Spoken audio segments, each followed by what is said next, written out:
Be ready 5 seconds. Start. Mr. Vice Chairman, sir, right from 1952 we have been following democratic system in elections and we should feel proud of it. But as the days are passing by, the democratic system is being affected and our elections system has to be changed as it is creating disharmony at the social level of our country.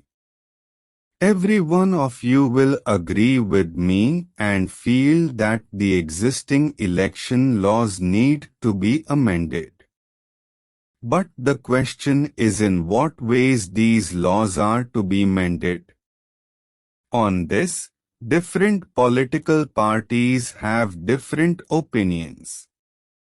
In this context, I would like to suggest a few points as I don't have more time at my disposal. Sir, I would like to refer to the expenditure incurred during elections.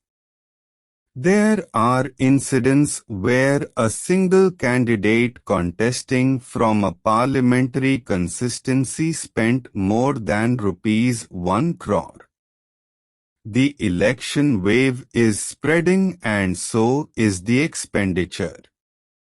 As the prices are increasing, election expenditure is also increasing simultaneously.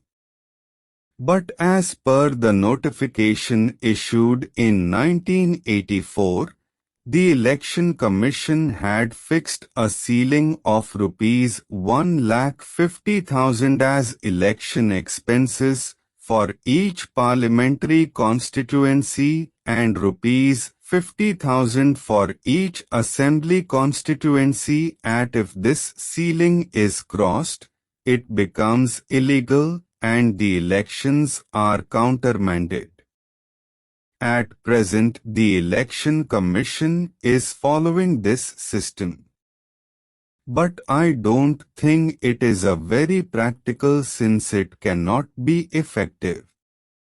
According to former Chief Election Commissioner Shri Ganesan's estimation, the minimum expenditure incurred in a single parliamentary constituency is 1 lakh. So, what I would suggest that his ceiling should be raised keeping in view the social conditions and its practical aspect. I don't mind even if this ceiling is completely removed. This ceiling is not serving its purpose.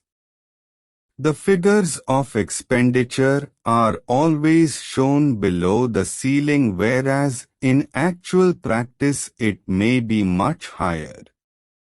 In the very beginning itself, people's representatives are forced to submit false figures. Their very first deed even before entering the parliament is thus a dishonest one, so I feel that the better course would be to remove the ceiling of election expenses.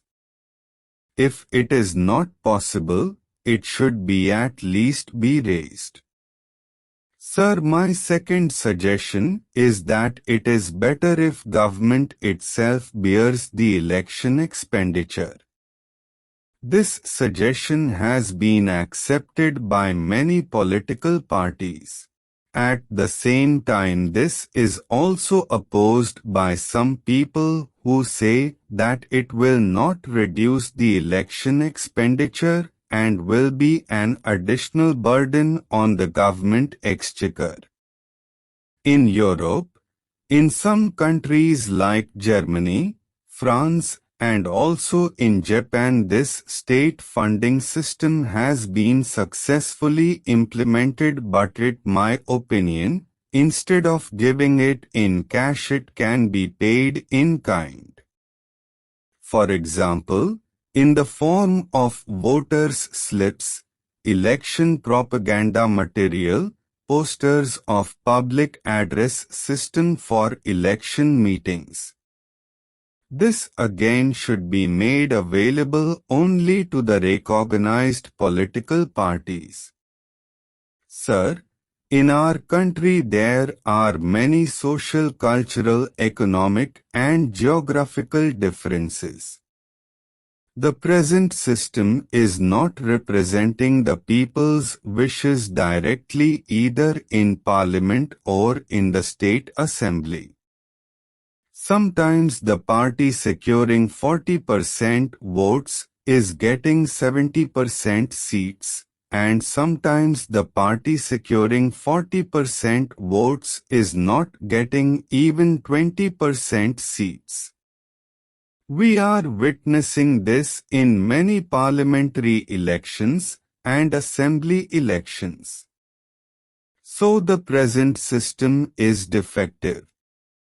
Therefore, in my opinion, the system of proportional representation would be a better alternative. Of course, this system also has its own advantages and disadvantages. We have to consider the advantages as well as the disadvantages of this system. Under this system, one argument is that coalition government will come to power and there will be instability either in the center or in these states, and the leadership of the political parties becomes arbitrary and dictatorial. But what I want to say is that the party presently in power under the present system does not enjoy majority in parliament. Both in the 9th Lok Sabha elections and the 10th Lok Sabha elections, majority party did not come to power. We cannot come to the conclusion that coalition government will be a failure and will not be stable, because in West Bengal coalition government is continuing and is stable. So I think that proportional representation system would be suitable for the country. Sir, elections are being held throughout the year in one state or the other. My suggestion is that elections should be held only once in 5 years, either in the beginning of the year or in February or in March. For Lok Sabha, state assemblies etc. should be held simultaneously, which would reduce the expenditure of government, candidates and parties, and prevent rigging and booth capturing also. Often is so happens that rigging and booth capturing takes place in the later party of the day, leading of clashes. In order to avoid this, identify cards should be issued now. Stop. Like, comment, share and subscribe.